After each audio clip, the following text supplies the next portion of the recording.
I'm glad you mentioned about that with the compositions, because one agent that we've started to see a lot of love in this tournament, and we were very skeptical of it. I have a tweet saying that Killjoy fell flat, but so far Killjoy hasn't been as dynamic as I thought it would have been, but despite it, still we're seeing certain folks like use it to great effect. It has been quite interesting to continue to see this evolution of compositions in this game with each and every update that comes out. But here we go, folks. And as expected, we're going to see Mitch on Killjoy and Akis on the other side for Envy on Killjoy. Composition 10s is going to be playing Reyna. He's committed, and I love it. Yeah, there's so many cool things that they could have learned, in the night before, between these games as well, like additional setups. So we'll have a look and see what we will discover early on here. And it looks like Mame is going to get some early information out of B main, and he will see a couple players get a tag there, and that's a pop of some utility there, Nano Swarm, to get that B main control. So C9 just creating presence, but on, again, both extremities, which really makes things rather confusing for Envy. You can see Envy have given up all map control here. They're playing effectively, they're just relying on their sight holds, and they're just giving up everything else. Yeah. And this is what they did previously as well against C9 on Ascent. C9 could not crack the egg of how to get into B, because look at all the utility that's been placed. They got the turret further up. They have Nano Swarm laid out. Let me see. Did they also play a Trapwire too? They didn't play the Trapwire mid.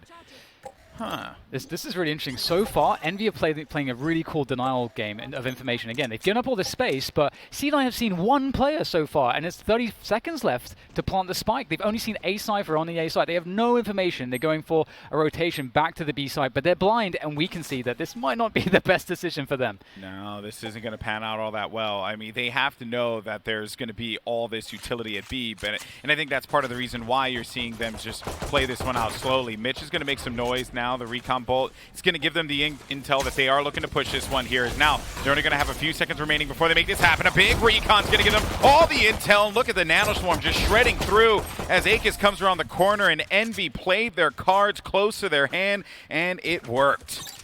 That was such an awesome pistol, because this is something that we saw that C9 did really effectively against Sentinels on Split yesterday. It's this idea of just, we're going to play really slow and passive, and we're not going to give you any information. Yeah. And so for C9 to really know what's going on, they have to commit harder than they were in the early and mid rounds. Yeah. And that, as we can see, it's actually quite difficult to do that on the pistol. So that's a great pistol round from Envy. I don't think I've seen anyone play it quite like that just yet. And now we're going to see them with that first round lead. Beautifully done. Played their hand close to their chest. That's what I was looking for. We got there eventually. All right, now, as Envy is going to look to change things up, maybe take a little bit of space here on long on A site. But all that utility, once again, everything's just going to be played out. And this, so the smoke might give Envy an idea that they're looking to push into mid, or at least have some kind of presence in mid, given that their only real option here is to play close, because they're all going to be using classics. And they're checking their corners here. Calypso, he's looking to maybe nail a fat paranoia, but Mummy, the drone, okay. Slap that drone with a knife. Okay, Ten's looking to open up things with the Lear, and that will be the contact through the dark cover. There's that paranoia in response you were talking about, and that's going to, I mean, C9 don't have really much utility or anything to speak of to help them in this round, and it's already what they were trying to do to enter trees already been countered, so it's looking a bit awkward here. The Marshal there from Caboose is in position behind the glass too, and Mame is also going to get a nice little push there towards A main to pick off one, so Nobi with 2 quick kills, maybe there's a chance to get a spike plant. This could get a little bit out of hand here. We'll have to see if Envy can recover. They are in a 3v3 retake. Oh, and ended up losing a fight against Tens. Tens with that Sheriff round 2 is going to be very deadly, and also I would imagine is going to be overhealed too. So now while I was looking a little bit dire, Envy wasn't giving a lot of information. C9 now in a 2v3. Tens is still going to be alive. All 3 players located inside of the scaffold underneath heaven, so hell is what you can call that there. Akis is going to push up now. He's looking for the turret. It's going to cause a little bit of a distraction. Caboose is going to try and fly in here. Doesn't land the shot, but Akis does manage to find one. Looking for the second, and there's Shinobi. And Tens, as that kill came in, he went right into that invulnerable state where he was able to just get out of there and reposition and focus the fire on the Shinobi. Yeah, that was really nice from C9. Again, we see time and again, we talked about this yesterday, C9 is a team that buys the Sheriff onto TenZ for a reason. It's because not just because TenZ is a god, but because TenZ is playing the Reyna. So TenZ can, overheal, can, phase out and just basically reposition if he can get that one kill. And he's so reliable at doing that. But those rounds are always worrisome if you're playing against C9, and you might have to actually take more initiative to deal with those in the future. But it's another point for later. We'll have to see if NV can do the same to C9 as was just done to them. We can see Caboose lurking out towards Cat with a Sheriff of his own. You've got to feel like it's going to be a lot more difficult, though, for the defenders to find the engagements they want in a round like this versus the attackers, who get to select which site they want to go to. Here, you're at the mercy of where the attackers want to go. It's that camera. It's going to give him a lot of info. Okay, so they know exactly where TenZ is, but Vice, right out of the gate, does manage to find one. Caboose, is he going to be on fire today like he was the previous day? The big flash comes in, but Shinobi sprays Caboose down. Calypso, though, popping up from behind. He was there by Wine, and Vice was unaware to it. Ends up getting caught. This is a problem. Right now, C9 need to be decisive, and you can see they're going to walk through to... So they can either go to the high ground, or they can just wrap to spawn. They have a lot of time, so they could still go spawn to B, trying to catch a player out, and they'll find Finesse. And they know there's one on the side. Calypso obviously revealed his position. They don't know where Mitch is, though. So we'll have to see... Oh, sorry, Akis. So we'll have to see exactly how they handle this. Indeed, taking the high ground. I like that a lot. And now it's just down to Calypso. They know that he's here, so they could play it super safe, but they'll just drop and finish him off. Nicely done by C9. They'll lose 2 players, but all things considered, I think they're extremely happy with how this start has gone, given that they lost the pistol. Yeah, and I think the credit definitely has to go to TenZ there, because he gets Sheriff kill over heals. He has confidence now to push onto site. Just a lot of things that C9 are doing so right here on their attacks. Also, though, one thing I do want to note is that this battle between Calypso and Vice that's been happening on A, like Calypso has gotten the better of Vice. I believe it was one fight that took place, and it was another one where they were going for Orb. So I think they're just going to want to be very careful about that and how they play A. They can't be too too like free will with that. They need to like put some fear, Envy. I think this is exactly what they're doing. They're putting presence. They're forcing him into a bad position now, and this is already just going to pay off here. Even though they lose Shinobi, that's going to be fine. TenZ still alive, still a problem. Yeah, we see the dark cover from Calypso on the box there to kind of create this sort of one-way advantage, but C9 happy to fight over the A main control. They'll win it, taking that frag there, and that's a really big problem. Usually, if you could slow down the round now if you're the attackers, even though it's 4v4, you'd expect that the defenders might, in a position like this, try to get some info, try to start rotating, try and find a way to have that knowledge as to where the attackers want to finish. And Calypso's at the back of the site. The paranoia's going to hit him. He has a paranoia of his own. If he can time this well, maybe he can pull out some shenanigans here to really ruin C9's day. But C9 just rolled the site over completely. Yeah, and I think he wanted to maybe wait until his teammates got there so that he could play the paranoia. But even then, because he had no real opportunity to try and follow up with that, it was a rough situation. They're going to save this op as well as the Phantom. The money situation not looking good for Envy. They'll concede 3 in a row.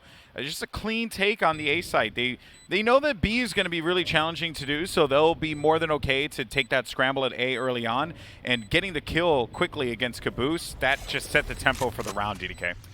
Absolutely, and I think that A main dynamic at the beginning of the round, we have to put our focus on that.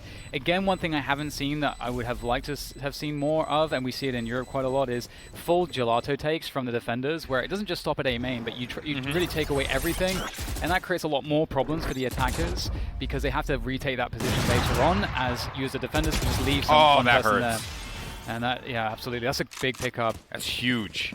And well, we'll have to see what MV can cobble together then, given the fact that they just lost 2 really valuable weapons. Though, this one way that they played actually was the worst thing to happen for Envy. It makes me wonder if they're just going to go for the more strict gelato take and try and maybe in later rounds, maybe not this one, or it looks like they are stacking. And the reason why is because if they get vision like TenZ, he's in a position where he's never going to be targeted, right? So if they tag him, he's screwed. Like, he just sprays through this, and no one really knows where he is. Yeah, it's difficult to deal with. We'll see, though, this Sheriff push. He could do some damage, but again, that smoke's really annoying. it's helpful for Envy in some respects to allow them to get close, but it also makes life a little bit difficult to go further. As we can see, it works against them. They can't actually push the choke point. Ooh. And they'll fall back after getting no kills. And they didn't really get info either. So C9's slow pace here has really denied what Envy were looking for at the beginning of the round, which was an early pick with the Sheriffs. And now they've rotated to Catwalk. And they may be able to catch TenZ out here, but it's TenZ, so it's quite the task catching him off guard. Yeah, but he's at 61 HP. A big kill here gets you a Phantom. No one is around to really try and respond to that. Perhaps the players that were going to be working on B main, but they're so focused on this area here. And he will have to back away. Oh, Akis around the corner. A lot of confidence. Finesse. He bails out of this, and Shinobi's looking to try and see if he can end this. And playing this one real subtly was Finesse, but unfortunately for him, Relics was going to creep the corner. Does get tagged, though, as he approaches the site. Got 4 members of Envy now knowing that they're going to have to make this retake happen. TenZ is going to be coming up from the rear. And then don't forget about Vice, who's going to be all the way on the flank. I don't even think it's really going to matter all that much. Clean kill from Calypso, but Shinobi was there for the follow-up. Cloud9 continue to add on to their wins here. Yeah, Relic's definitely a hero in that round. One thing that I think is interesting to note too is that in rounds like that, where the guys on the pistols, they're Envy, they're looking for the right kind of information to tell them, to give them the tell as to where their opponents are going to go, so they can stack the right site.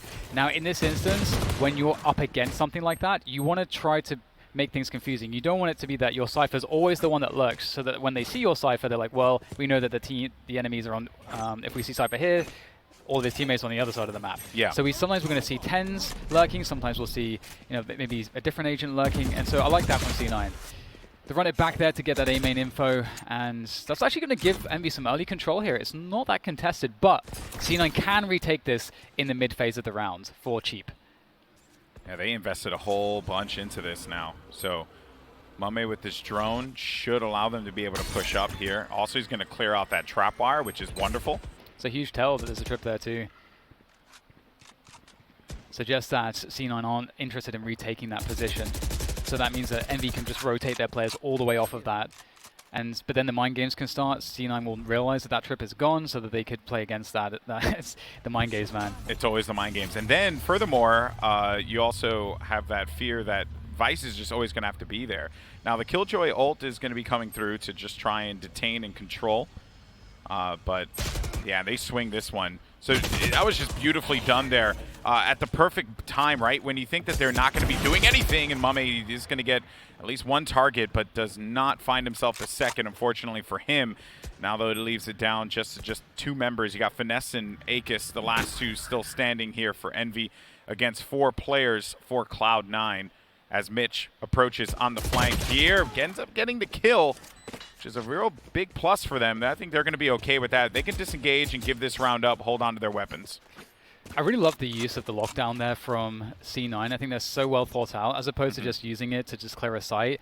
It's actually more guaranteed to clear out one of the 2 positions that you need to split a site. But in this instance, what we can see is that lockdown, not only does that cover the position that you need up Catwalk, the tree position, to split the A site, but it also covers spawn and market. So basically from that lockdown, C9 could be doing setting up for a B split or an A split. And there's 2 options they have. They can either use the clearance of the lockdown to move all of their players through those positions to attack one of the 2 sites, or they could actually stack, let's say, A main or B main, knowing that the players, that area will not have any defenders in it, because it's too risky too for the defenders to go all the way out to take down the ult. So that's actually, I think, one of the coolest usages and what most consistent usages of that ult that I've seen. And even at that moment when I'm drawing a blank on who it was, I want to say it was Caboose, when he was looking to take control of the tree back.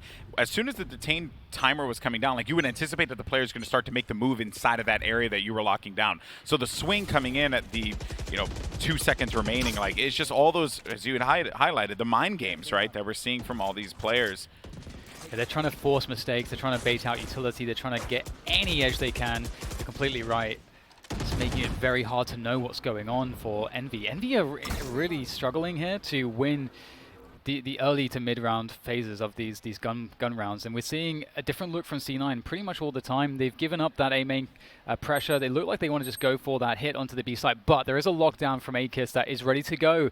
However, we can see how close the attackers are. If they're explosive enough, they could get onto the site and just deal with that immediately. So this is going to be tough for Envy, despite the fact that we're likely going to see the ult dropped.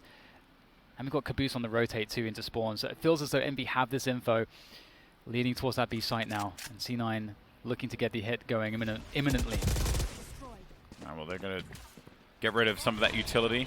Nanoswarm has been used to try and prevent them from being able to push up, as Finesse and AKIS are going to be working this angle.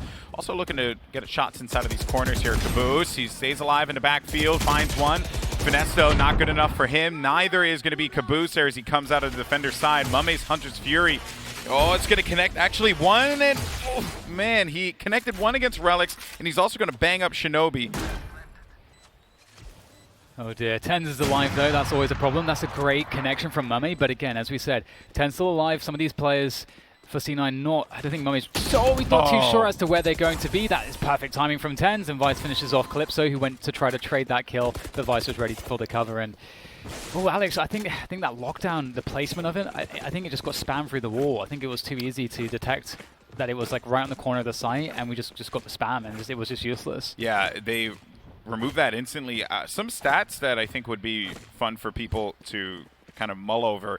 When these two teams played on Ascent last, Envy won their defensive half, the first half, 10-2. Wow. Look at the stark difference that we're seeing here, the contrast between what happened in that first game. That was game 2, mind you, to now. And that's why I felt pretty confident regarding Cloud9 on Ascent. It seemed like it's putting a lot of work in it. And you can also tell, too, that they weren't prepared for that full lockdown that Envy were bringing in that last game. Versus now they're doing a good job of just wrestling that utility away from Envy and then going for the hits when they need to. So we have Envy doubling down on this cat control. They lost Caboose. He was spammed through. He couldn't even make the play he was looking for. That's a pretty huge problem. TenZ is going to ask questions of Catwalk here as he moves a bit closer.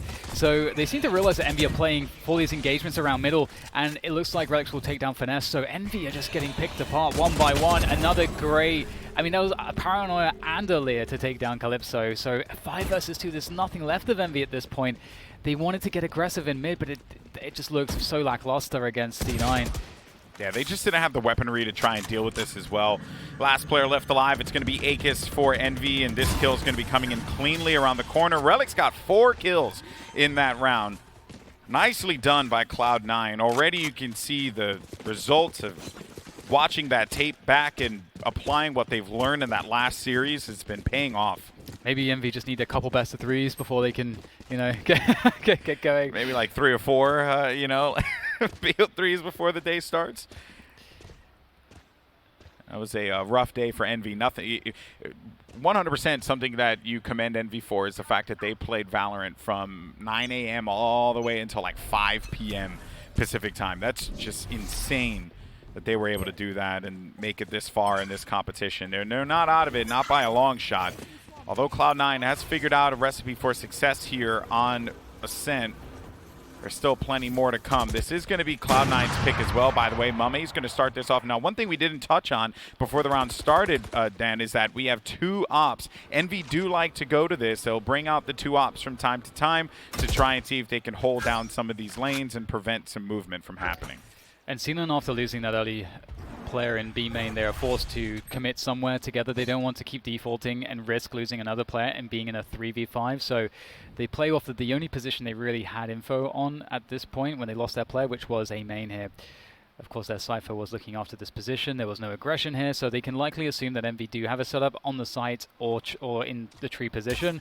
So all they have to do is just run utility, and oh, we are going to get an ult there, I think, into the Hunter's Fury potentially. And he's going to stick it. He stuck the TP, so Relics ends up getting the kill from behind. That is just beautifully done, DDK. Now, though, the response is going to come through. Relics is still going to be up here. He's still going to be a problem. Such a good ult. Oh no, Mummy had to hit that one. And maybe he'll get another shot at this one. But C9 are 2 against 4 here, but they still have some position to work off of. But never mind. Envy finally pick up the round, and And as you say, we see these Hunter's Fury, like if you can have an ult that will make a lot of noise, Orbital Strike, it works really well too. If you can TP behind that with Omen, it can be really sick for a site take. And given that they were 4 versus 5, I think it was a pretty good shout to burn those ults, considering that they still have some a lot of money to play with in the following round. Relics is 14 for 6. He's having a great game on Omen. Yesterday he was huge. He had 2 of the very important clutches on Split against Sentinels. I was wondering when Relics was going to become that difference maker. The second signed player for Cloud9 always was receiving high praise every single time we saw him play, and it just makes sense. And he used to be the Phoenix for this team, and ever since shifting over to the Omen, I think it's just taken a little while for him to get comfortable with that role. But since then, he's been stupendous. Although as they look to take some presence here at B main, they use a paranoia to accomplish that, by the way, so that they can get further up ahead. And C9 have to respect that when Envy aren't pressing on A main at the very beginning of the rounds, they have to respect that and play a little bit slower, because it means that Envy could be doing something elsewhere on the map. So they want to just be sure that that's not the case before they start to make their own movement, which is why at the 1 minute mark we're seeing the mid take coming into fruition. Vice though goes a little bit deep there. That's a great timing found by Envy. We get that mid round timing for the information play. They get that pick of one player on the extremity, and now they could maybe have an advantage. This will force C9 to commit to a site. But they can't go into B. It looks like the Killjoy ult has been dropped. Yeah, and they're gonna just hold this one off. Calypso has the flank around the corner. He's got this thing angled out. That is just a great use of detain, because that's just more stall, more delay. You're giving Cloud9 limited time to work with, while at the same time you're trying to take a little bit more space here as well. Calypso has to back away. He went back in again, and I think he thought that maybe with the angle that he would not have been caught out there with that Leer. It ends up not being the case. Mitch is also going to pick up an op in process, and that is going to cause a lot of problems here. And now they're going to be able to get onto the site, but they have to worry about Aegis. Aegis, no! He went for the wrong player. He actually could have just snuck up, gotten the kill at the player at the double boxes. FNSC at 7 HP has no choice. He has to save this op. The round goes to Cloud9. Oh, C9 is so sick at these very slow rounds. They were waiting out that entire lockdown in spawn with, I think it was less than 20 seconds left before they decided to which site to run and to. Even though they delayed it, it still worked to Cloud9's benefit, because they like playing like that. They had after the, I think they had 1 second spare when that spike went down. That is insane. That went down to the smallest margins, and they went into the most heavily defended site. Had they chosen to go towards A, up through the high ground, they only had 1 player to worry about, which was Finesse. Yeah. So that would have been the better option. They couldn't have known that. But I think maybe they assumed with the lockdown towards B that it would be less defended, possibly. But ultimately, insane that C9 are so good in these situations. There's 17 seconds left when they get that pick. 12 seconds right now. 10 seconds, they're not even in the site yet. It's so crazy how close this was. And then Aegis went for that kill in TenZ, and he'll turn around and punish that one in a heartbeat. Had he just gotten that 1 pick there, FNS on the other side of the map, TenZ had no other options. Envy wins that round, but coulda, shoulda. That's just how the cookie crumbles. Now, as we move on here to our next round of play, we only have 2 rounds left in the half. Envy, big difference from what we saw in the first time that these 2 teams met on Ascent, where Envy were dominating, trouncing Cloud9 round after round after round because of the way they locked down B, DDK. This time around, C9, they've just been money. Yeah, I like that we've seen C9 as well, just sort of switching up the pace. At the beginning of the gun rounds, we saw them contesting with Envy around A main, and interestingly, even though I would say C9 were generally getting the better of that exchange, they decided to start just using their Cypher towards that position just to look after it and make sure that Envy didn't make any pushes all the way around to mid. And instead, C9 started to find advantages going for that slow style and playing a lot more delay, playing into that delayed mid take and just working the positioning of the map.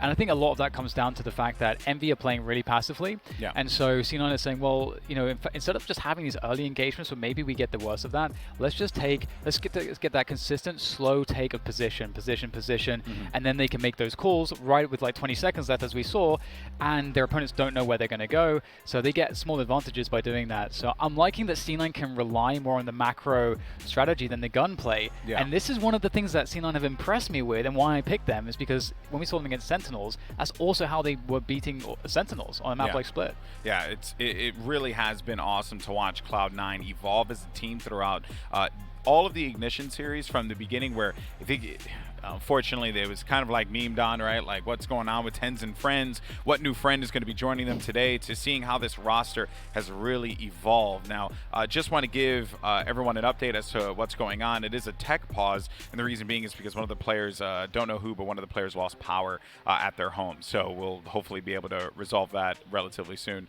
Oh, Mitch. We were just told Mitch affected by thunderstorms. So, oh, no. All right, man. You know, and Mitch, we all know that Mitch likes to bring the thunder. Am I right?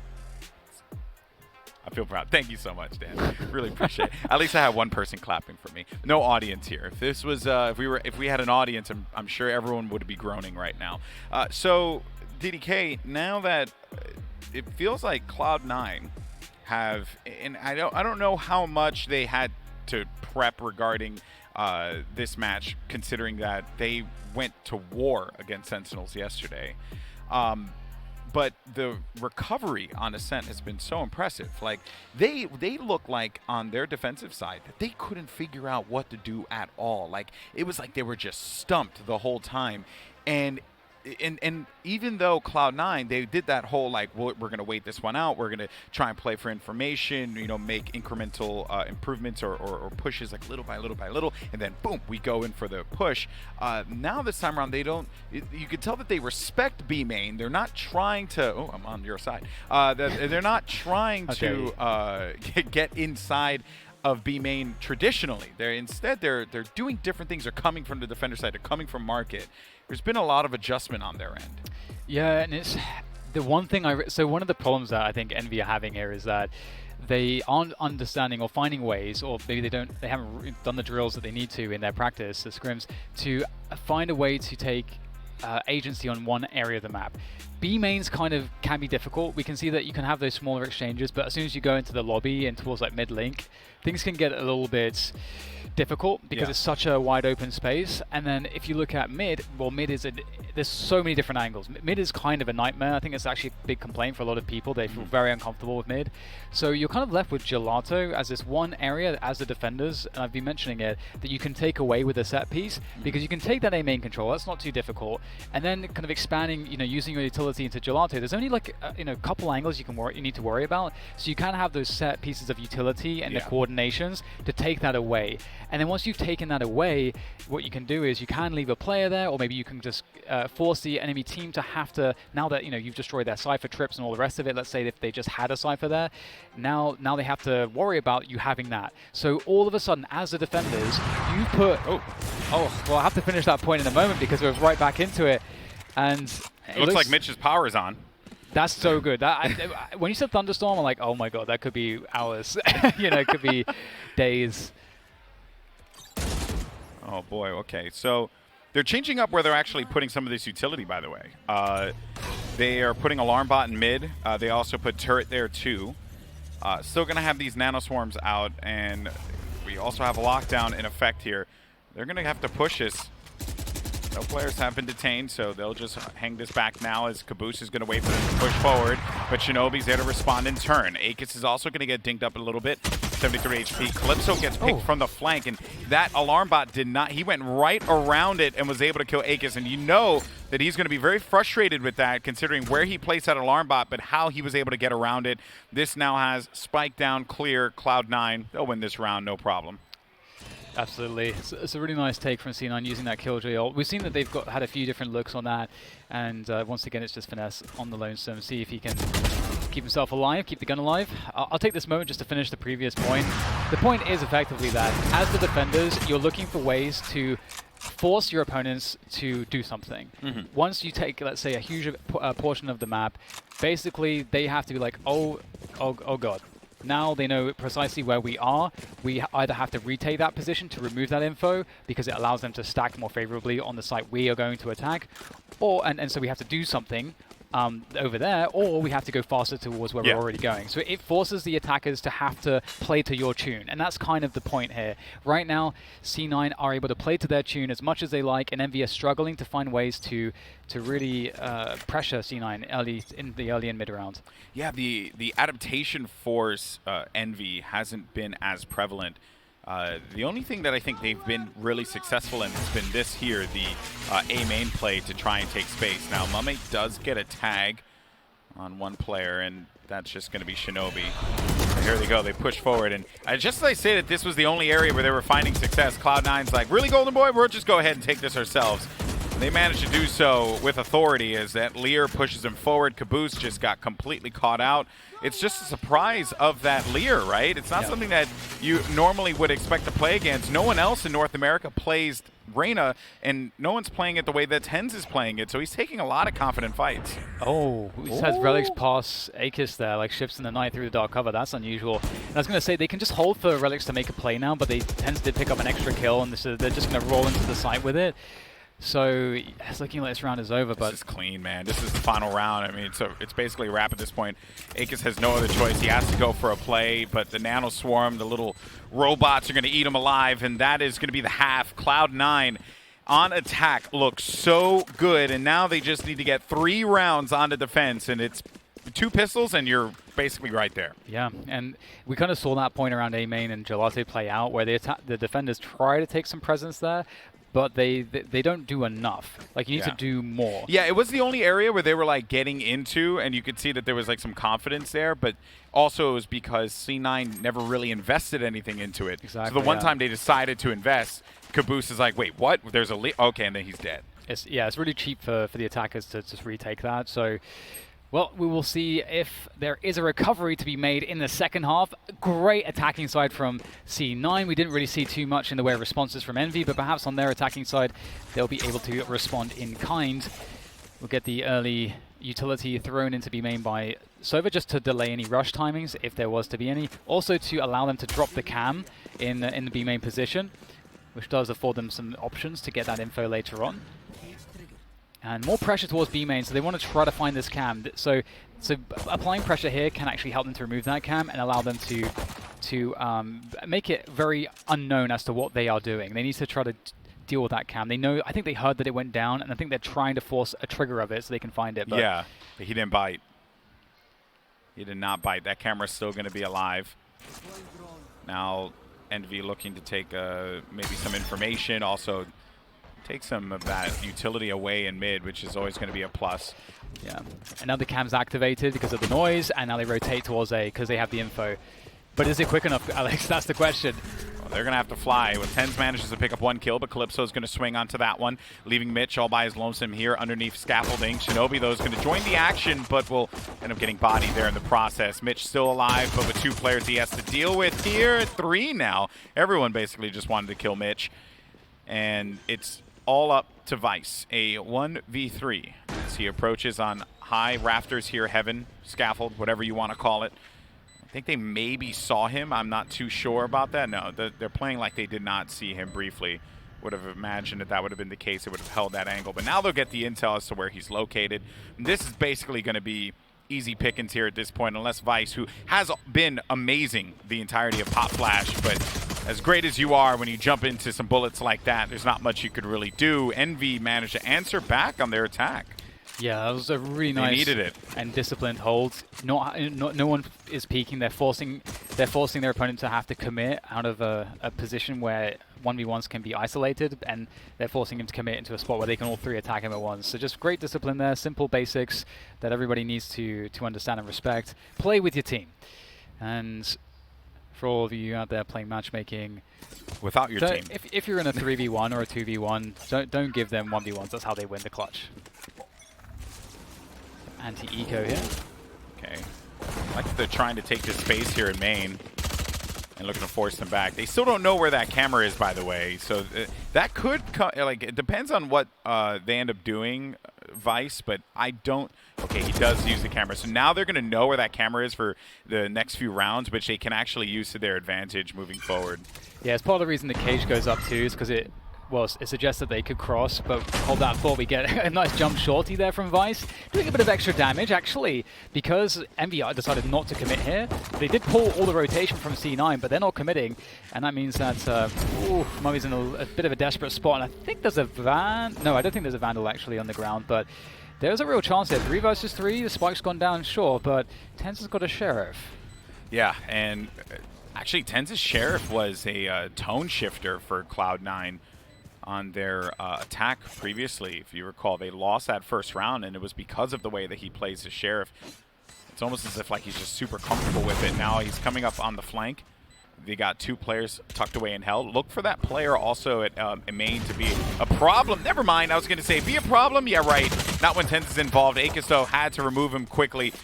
They're going to force this issue. They have to push in, but the Spectre shots will span this one out, and they'll get those kills. Envy win the pistol and the anti-eco, which was big for them. They needed that to try and get themselves back into this game. They have a long road ahead of them. It seems so reliable that C9 get a lot of mileage out of those rounds where they have like a shorty and TenZ always will have the Sheriff. It's ridiculous, right? It's really scary, and that's part of the reason why Reyna is so dangerous on TenZ, because it just gives him the option to just go absolutely nuclear if he's able to get that first kill, which he reliably does seem to on most occasions. So it looks like Envy, they're starting out most of these rounds with that B main pressure. We see that C9 tried to counter that by having that cam in to get that check of like, are they still here in the mid rounds? And are they actually gearing up for this push or not? And looking for the recon dart that typically will get shot above you and behind you. That's what the Sovers are trying to do. But Envy have discovered that mid is completely for free. There is a turret there towards Pizza. Not to see if they can get this pick onto Relics. So this is a big moment here for C9. Relics, but that's perfect. Gets the info, doesn't take any damage. I was going to say that. Like, that's just the best possible situation there for Relics now, right? He's going to get cut off, but that's going to give his teammates all the confidence in the world to be prepared for this push. This fight's going to find one. Doesn't get the second one, though, and then the swing comes through. Aegis and Calypso, they connect with kills against Vice and Shinobi, thus leaving B-side completely barren and open. As Finesse, looking to actually cause some problems on the flank, does manage to pick up Mitch. TenZ, though, still going to be alive, and as we say, still going to be a problem. A 3v2 as TenZ is approaching here on Market with a Lear. Has 2 Lears still, by the way, so he's freely able to get onto the site, and he's making a lot of noise. Oh my goodness, this is actually going to be a big problem. He gets a kill right here. Oh, no, Calypso needed to end that. He needed to shut that thing down. It's all up to Relics here. 15 HP. Is it going to be worth it for him to try and take this, or does he try and pin them inside of the site, get them to die, make them spend that money? And he's just looking for exits at this point. Yeah, make sure they both die no matter what, and I think that's exactly what's going to happen. And if Relics can get some more ult charge out of it, that'd be great, and everyone's going to die. Beautiful. Everyone gets ults. Everyone gets charge. It's great. So far, so good here for Envy on the second half. However, we will be, after this save round, going into another gun round, so still a long road ahead for Envy. And this is kind of cool. We didn't really see this too much from C9's attack. C9 were playing a more sort of methodical attack overall, trying to do presence everywhere, the slow creep, trying to find those picks. And here we see Envy, they find a hole in mid, they decide to just explode out of it through Market into the B side. But it did actually work out for them, so yeah, that's something that's a scary precedent. I think that gets set, and maybe we'll see a response from C9 in terms of how they will handle the mid setups. Because if that's something that Envy can reliably go to, you want to try to shut that down in future rounds. Yeah, so I don't know if you guys saw it there for a brief moment, or at least I caught it on my screen. Seems like that same Thunderstorm is attacking Shinobi right now as well. I don't know if that's the case. I'm just making it up. But yeah, so disconnect issue, it happens. We'll get this thing sorted out in a little bit. A good start for Envy though, right? Like, way to respond. It could have gone like terribly poorly for them, considering that they're at a huge deficit. But with each round, Valorant and the format and the way that it is, right? The MR12 and that whole thing, like, it allows opportunities for these big comebacks to happen, believe it or not, because of the way that the game functions, utility and everything like that. Ultimate's also giving you a little bit of an advantage to be able to swing around in your favor. And if they can snowball this to a few more wins, that'll be you know, they're right back in this Envy, and Cloud9 will have to figure out how they adjust here, because right now, yeah, you're right. Like the mid presence that Envy have been putting out has been enough to give them comfort to push sites in a way that they like. They know that they don't have to worry too much about Tens, and they'll encounter him later. Maybe we see a mix-up there, right? Maybe we see a mix-up on where they position certain agents to have as much of an impact to try and stop these pushes from happening, perhaps. Yeah, I mean, I think one thing that I want to see is I want to see Envy going for that mid B play. I want them to just replicate that round that they found was successful for them. And if that happens, then there's a question for C9 as to whether they take a player off of A to help deal with that mid presence. And if they do that, then that's when the conditioning is starting to really impact the game. And as Envy, you can think, well, we know now that we force them to take players off of A, so A is going to be weaker. So if we now start with A pressure, we're going to start pulling rotations left and right, and we're going to start controlling the information game more. So that's when this starts to really become interesting, and it becomes a battle, it's the chess game between the in-game leaders. True, and that's why I said, like, what do they do to kind of respond to this, right? Like, is the answer going to be because they have been, in that last round, they put relics there, I believe, because they were, like, cautious about the fact that there could be a push coming through. Maybe there's just more investment that they're going to have to place in this area now. I don't think Relics uses Paranoia to try and stop that, too. I ended up thinking he got popped as soon as he wrapped around the corner. So there is just the conditioning, I think, is the best word here, and it's probably one of my favorite terms in talking about TAC FPS, is because you have X amount of rounds to try and figure out what are the tendencies of your opponents, as they have learned what your tendencies are after previous encounters. Now they've been favoring this B side a lot. You know how they like to play this. They're not really trying to play into Mitch, right? They're not going A, and they're not taking A main. But the moment that they see that opening is available, they're going to go for it. They have the agents to do it as well, which is quite scary for C9, I think. I wonder how they respond, I think, is going to be the most interesting part of this. Right. So to that question, that was going to be my next point. So there's a couple options. If the mid thing becomes a problem, then what they can try to do is they can try to invest more in B main. And this is one of the reasons why we're seeing things start out as this B main control. Because if the attackers win B main, then they can just leave one guy there. And it's not about having that to split off of.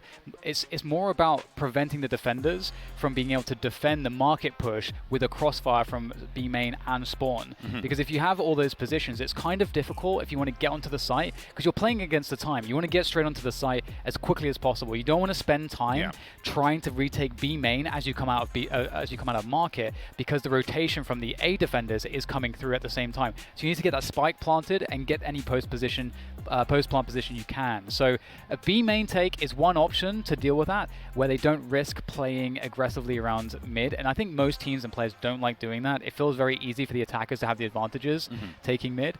The other way that they could try to deal with it is to get more aggressive around A main and actually try to get those flanks happening, get someone into Gelato, and then start early rotations. That's another option that they have. I think those are the two main ones. Which it looks like they mid-control. have been doing. They have been sending Tens on that route. He just hasn't been able to get there in time, because I think they know that. So that's the reason why, if they are comfortable with the fact that Tens is going to be coming up on the flank, they will then try and push the issue and force it more toward market and even back spawn. Yeah, man, this is the best part about this game. Yeah, for sure. You can sit here for hours and hours, and you can think about all the different ways that they're going to try and push a site. You could theory craft all these different elements of the game. It gives you a lot of freedom to do so because of the way the agent compositions work. What do they actually have in the moment that they can use to their advantage, and then how do they play those advantages, or how do they mitigate their disadvantages as well, right? That's always an element that you have to kind of factor in. So yeah, it makes you wonder where their adjustments are going to come. B has been good for them thus far. Mid has been good for them.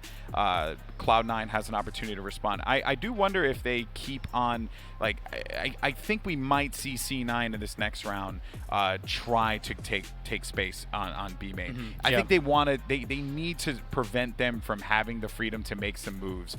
But at that point, it's do they just try and see if they could force the issue to happen over toward mid, right? Like maybe like more Cubby, because we haven't seen Cubby even be like that big of a role in this game. Like Cubby Tree in this half has been kind of barren. Not a lot of fights have taken place over there. And this goes back to your previous point about the conditioning, because once you, as the attackers, you start to condition the opponents to worry about one thing. As they start making those adjustments, then you can start saying, oh, well, we expect that area to be kind of opened up a little bit. And so that's one of the, I think, possibilities. I think that might be the look of the second half of the second half. I think from Envy, because if there is a successful adjustment for C9 in terms of dealing with the mid takes, and again, as mentioned, maybe dealing with that is about taking better B main control. We'll have to see.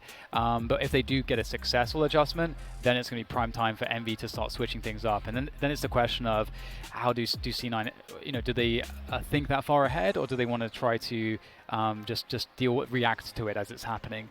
And reacting's scary, like, because sometimes being too reactive can kind of cause a negative effect, right? When they know that you're being reactive to it, you then are the ones that are in control of like how that match plays out, which was exactly what Cloud9 was doing to Envy. Like they were in full control. Envy at no point in time, because they only really had one play with Aegis' Killjoy. He was just stacked over on B. Like it was the same play that they knew was going to happen. That once it forced Envy to get off of that traditional setup that they had for their Killjoy, they then were scatterbrained, right? Like they didn't have the placements to try and stop certain plays from happening. Like even thinking back to that one play that Aegis was holding the mid-market and Vice came through mid, there was an alarm bot there, but he had the presence of mind to like get around the alarm bot. You could just tell that the placement of that particular piece of utility was not comfortable for Aegis, so it wasn't an area that he would normally place that because they didn't do it before in previous matches, so they were able to punish it. And then that's in Cloud9, like they're in your head at that point, and also you just have tens destroying faces. It's wild how C9 dismantled them on their attack, man. Yeah, there's just so many things to talk about. I think one of the things that you were mentioning before about like the timings, that's one of the things about Sage, for example, that's really interesting, because Sage is like, timing is super important in attack FPS, because when we use the word rotation is like two concepts put together, which is timing and positioning, which are two very familiar concepts in like basically everything. But in attack FPS, those two ideas, like positioning is useless without good timings, and vice versa. And so we're talking about having the best rotations, as attackers and defenders. You're always playing against the clock in that sense. So that's why Sage is really interesting, because Sage's ice orbs can create, and walls create like this extra delay in these dynamic scenarios that can create a bad timing for a team where they wouldn't necessarily account for it. And that's what I think is really interesting about Sage, and why like we see common uses of certain agents, but when you get someone that knows how to use them really, really well, and you get these really high-level teams playing, you get to see these like this actually advanced level of taking edges and advantages from things like that in dynamic situations, because these players are so dialed in, they intuitively understand the game so well, they can just carve out these tiny advantages that will win the round. I love it. It's so awesome. Like and now we're starting to see agents like Killjoy get introduced that also create a little bit of that delay, but it's really just delay. It's not what Sage does. Is the reason why Sage is still so very good in these compositions. I know it seems weird that we're talking about Sage here, but and it also seems weird that we're filling a lot of time, and it's because we had a player disconnect, and he's going to be joining up on Discord in a little bit, so we're really sorry about that, everyone at home. No, the casters do not have control of the game and when it starts. Obviously, we want to get back into the action as much as you do, so for now, join us as we have a podcast about theory crafting compositions in Valorant, which honestly, if you love Valorant as much as we do, then you should actually be pretty down with this, because this is exactly the kind of conversation that you'd be seeking out on a regular basis. And this is also the because we're actively going to be able to see some of these problems being solved by Cloud9 potentially as we get ready for this game to start up here in a moment. Envy have kind of figured out ways to abuse mid and take control of that. Cloud9 now need to find a way to respond. They don't have the agents, as we were highlighting before, like Sage, that creates that stall with the slow orbs. It's the reason why, like, if you play matchmaking with your friends at home, you will some things to look out for. It's like, if you're playing against a Sage that like throws out slow orbs like they're candy, oh man, you can abuse that so hard, because there's that that element is just gone now. Like, they don't have that. They don't have that disruption, and that's something that right now, and in the context of this match, Cloud9 doesn't necessarily have. They're gonna have to figure out how to stop this. We're gonna jump back into the action finally, folks, as we get ready for Cloud9's response. They have lost 3 in a row here, and Envy, despite what happened on the attack, have looked great so far. Yeah, and this is a save round, so this isn't the kind of gun round adjustment that we were talking about just yet. So we'll see, though, if C9 can I mean, they're always deadly in rounds such as this, can do some damage, but it's a very hard-hitting and fast-moving attack into the B side coming in from Envy. So this round is basically shut down. When you get the spike down in a round like this, and you're up against a team that has only pistols and no utility, it's pretty much over, and we'll see that Caboose is just on a victory lap here. Beautiful fragging. I think that's 4K for him. He's looking for the ace. Maybe. Go for it, if I'm not Caboose. mistaken. Believe in yourself. You're going to accomplish anything. Well, Denied. Calypso takes it away from him.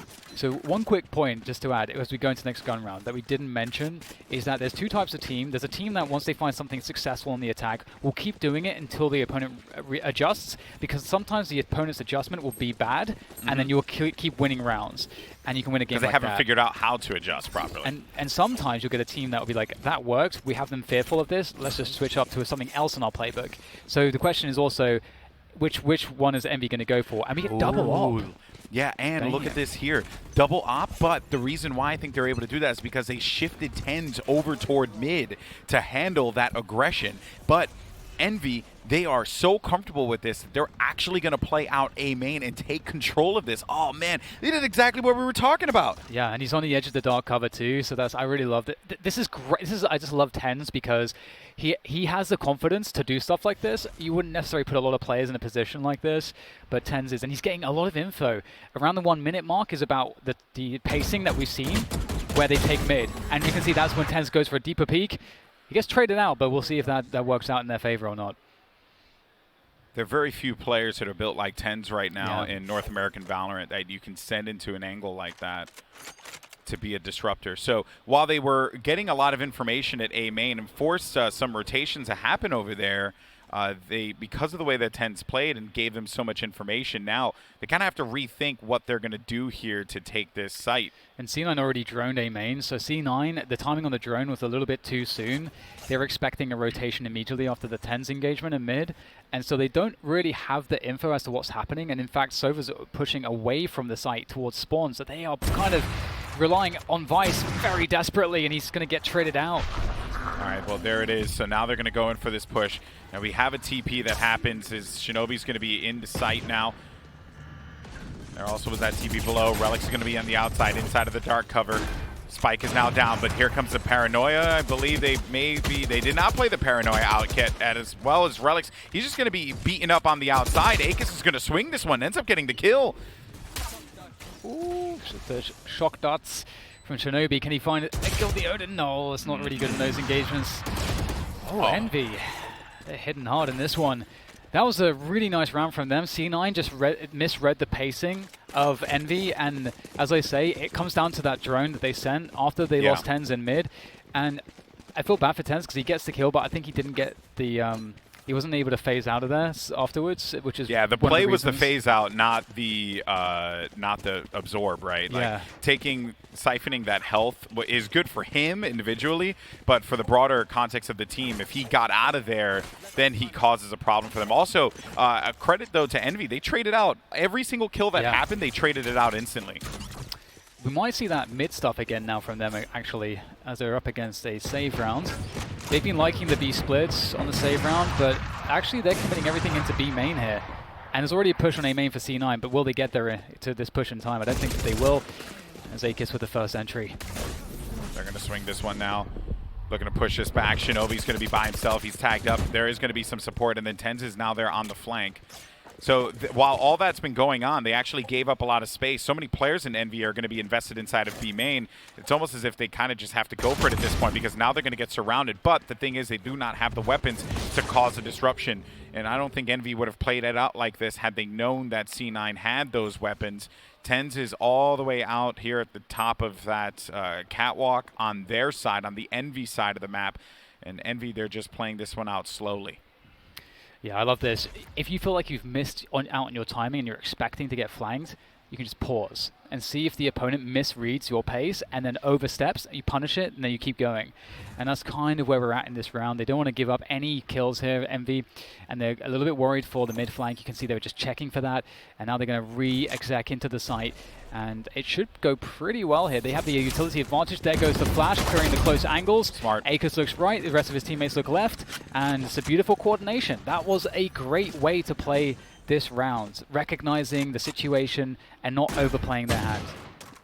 But Tens is Tens. Tens is alive. Always good for one. Yeah, he gets a gun, and he also gets that trusty Vandal that he's been lights out with throughout the entirety of this day.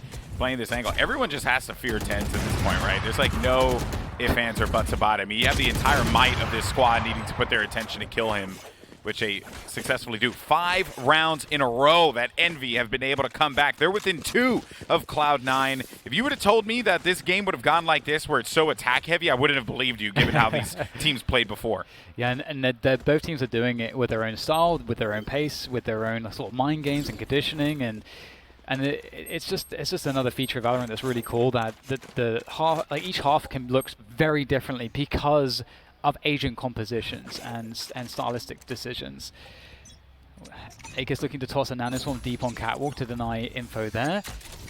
We've got 3 towards B, so this is something we were talking about earlier. Tens is pushing A main. This is also something we were talking about earlier.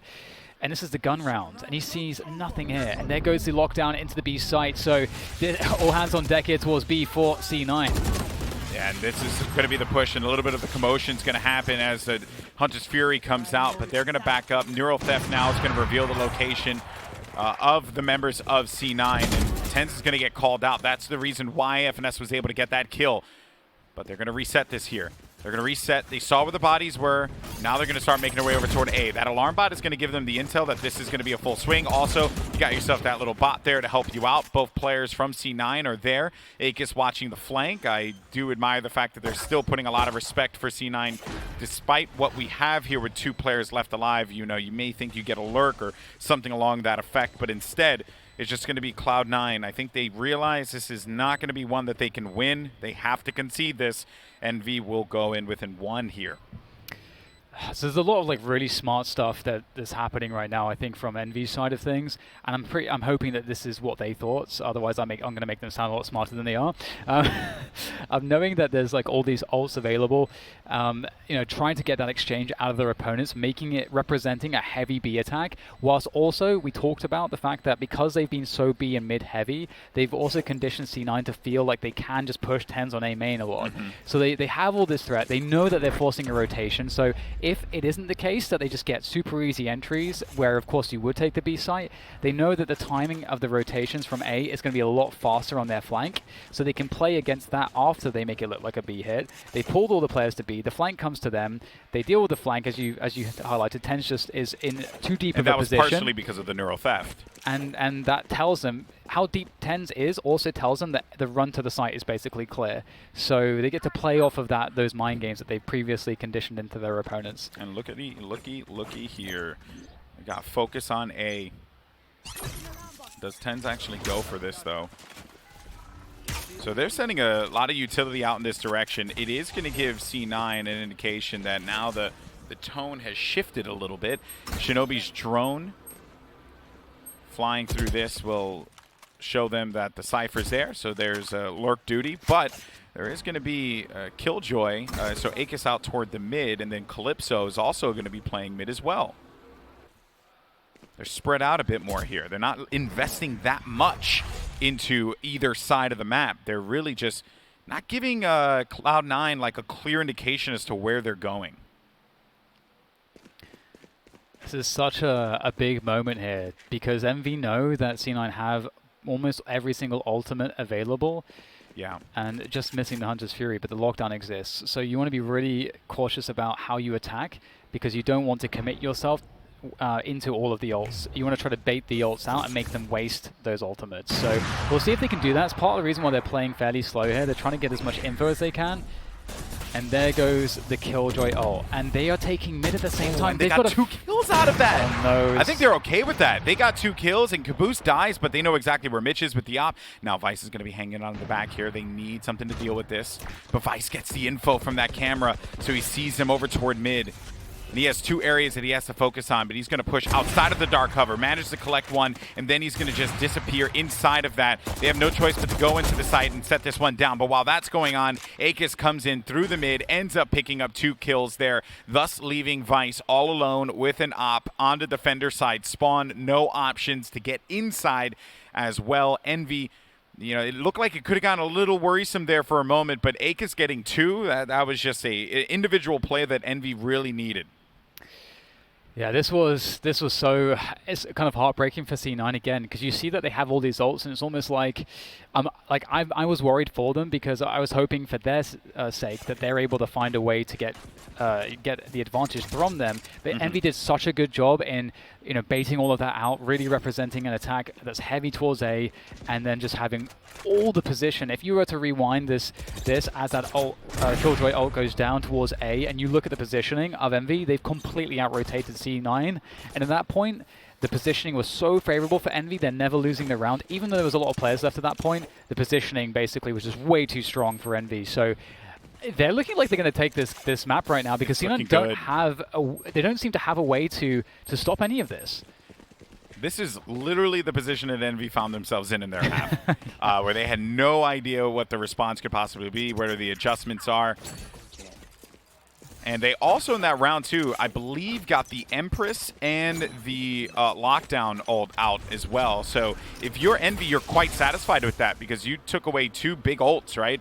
One that prevents you from being able to take sites, and the other one that just makes TenZ like a literal god. So there's a lot of value to be able to take out of this. And now they're going to put their attention once again here toward the B site as they look to push this one in. A Paranoia is also going to be used. They're going to take the space, close the door down. Caboose is going to fly this one out. But wait a minute, Shinobi ends up getting the kill. So they lose 2 players there in that whole scuffle. As C9 now looking to retake this site, but FNS is going to be lingering on the cubby on the outside. They'll gets popped by that classic from TenZ. Now they're just going to be playing their angles. They don't have a really pretty post-plant positioning here, DDK. Yeah, this is definitely difficult. Being all the way at the back of the site is not ideal. There's even a cage left for Vice. That could be really useful here. We'll have to see how he utilizes that to their advantage.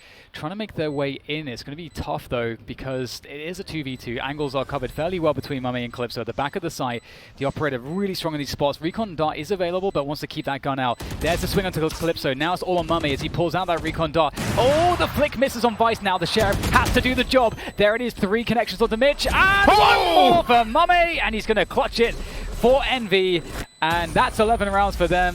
C9, that looked like one of the best chances that we've seen for them, and it's not gone well. No, it has not, and now Envy have the lead. First time. The only time they had the lead was at the beginning of this game when they won Pistol, and I think it was Anti-Eco. And then since then, it was just absolute domination from Cloud9. Envy on this attack have been so stellar from the beginning, right? From their pistols all the way until now. If we show the scoreboard here for a moment, look at that, man. That is crazy, dude. They've managed to win all of these rounds coming back. Ah, I can't believe it. What a game. And it's not over just yet. The buy does suck. I mean, for C9, it's a half buy. They managed to, I think they got 1 Phantom in the mix there, so that's pretty cool. 3 Sheriffs, so definitely can't count them out to do some damage. And they're looking for that B main aggression, trying to keep the information alive that they spot the drone, trying to destroy the drone there to deny as much info as possible. It's okay to get one of you tagged up with that drone, as long as it doesn't see anything else. Ooh. Now, Envy, after winning this battle in that B main control, we talked about this before, they've often gone into a mid-take, into a market explosion, once they have that B main superiority. C9 are responding to that. Look how many players they've stacked at B. We'll have to see if Envy throw them for a loop here, because, again, Envy know also that that's how they've been playing these rounds out. So, looks like they may go straight into it once again. Mitch is going to make contact. Mitch has made contact. Doesn't get the second kill, though. Finesse is going to wipe that one clean. Now, they don't know how many players are necessarily going to be here, but they are hearing these footsteps on the outside. 3 players located here toward mid. This is kind of giving C9 exactly what they want. Like, they knew that they were going to be doing this. But Calypso's there on the flank. He's got one. He's got two. Maybe he's going to find himself a third one here as well as the player goes in for the challenge, but Relics cleans it up. The time, though, there's only 10 seconds to get a spike down. Oh, there's no one to stop it, though, here for C9. There was a moment in mid there. If Sova has his recon dart for C9, that would have been huge. But cooldown. Oh, Vice, that's winnable. A nasty shot. And that brings it to a 2 versus 2. C9 need this round so badly. They just saw them. All of them were going to be outside, so they have some freedom to push in. But while that ping did go through, Aegis actually is going to push inside past Generator. They're hearing the footsteps. They know exactly where they're going to be. Aegis hits one shot, looking for the second. Big win for Envy's Aegis, as now Envy are going to be at match point. After a dismal first half, they have managed to win all of the attacking rounds on their side, DDK. 10 in a row. That's so unfortunate for C9 too, because we had 2 rounds there that were very, very close. We had the 1v1 on the B side previously, and then this one, the 2v2, where we saw C9, they were in a position to isolate the player on the site there to get that 2v1, but as you say, Aegis was able to get in front of that neural theft. They didn't understand that he was in this position. Good spray control, and that's it. And like, he charged quickly enough so that in case they had a thought that he was going to be hiding inside, like, they never heard him. They never got the footsteps and the sounds. Oh, man. All right, well, we do have a full gun buy here for Cloud9. They've actually, they're placing their Cypher in mid now instead, putting the cam on Pizza as well as a trip there. So, you know, that's definitely an adjustment. They've kind of given up on trying to contest for B main info. We can see the Sova drone there, and they'll maybe rely on some of the recon darts, but other than that, they feel like there's more value from having Cypher's util in mid. So that just goes to show, you know, Envy have been getting a lot of value out of their mid aggressions.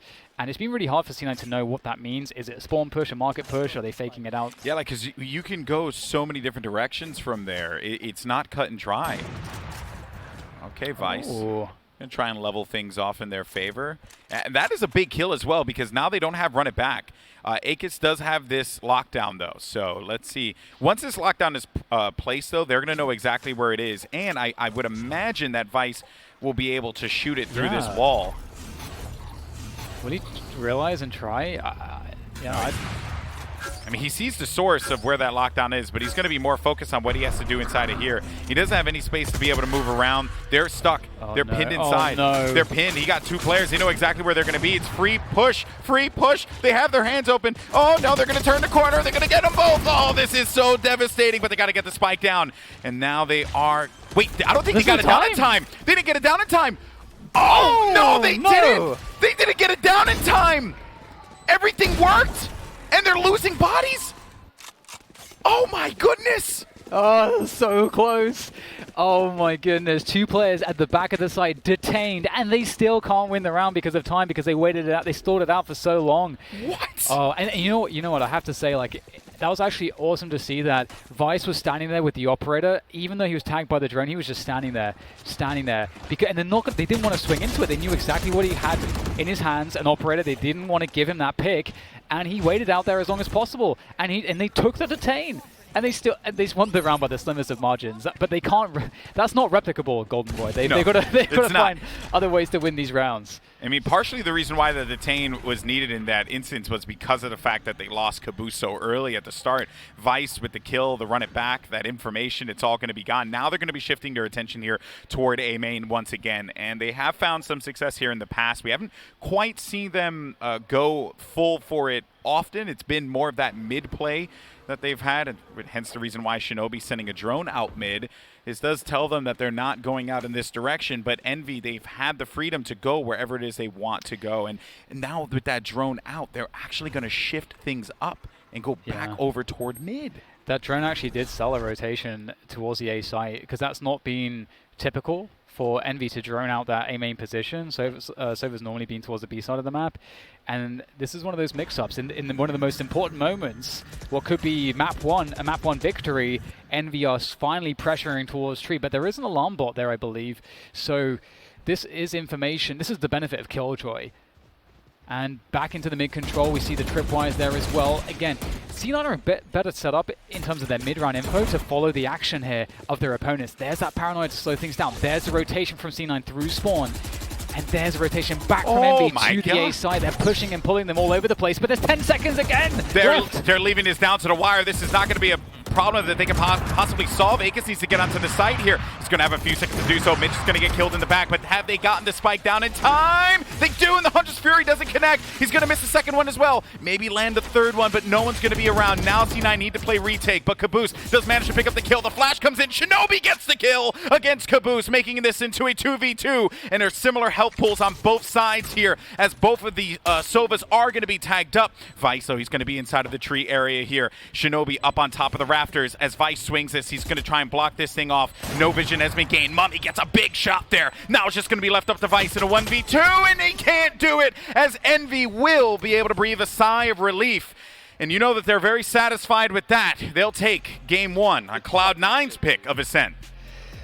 Wow, that was a crazy game. After that opening from C9, you just feel like they were going to win this game. They would find a way to at least cobble together a couple rounds, and they just couldn't do it. It was literally a fake into a fake, into a fake, into a fake, into the fact that they almost had like 5 seconds of plan, and it looked like it was going to be the same thing that happened in that last round where Akis didn't have enough time to get that spike down. The crazy thing is that my heart can't take this, dude. If the Hunter's Fury comes in a bit early, like if the presence of mind was there to know that they had so little time that they would have to plant coming in from tree, they're likely planting in the generator spot because it's the closest spot to plant because they have no time. If that Hunter's Fury comes in a couple seconds before, in anticipation of that, they win. C9 win that, and we go to overtime. So it's just like there's just so many small things, and the fact that C9 Envy are comfortable to play that game just like C9 were, it just makes this really intense. How many rounds went down to there's 10 seconds left on the clock and the spike still needs to get planted? They only lost like one of those rounds actually.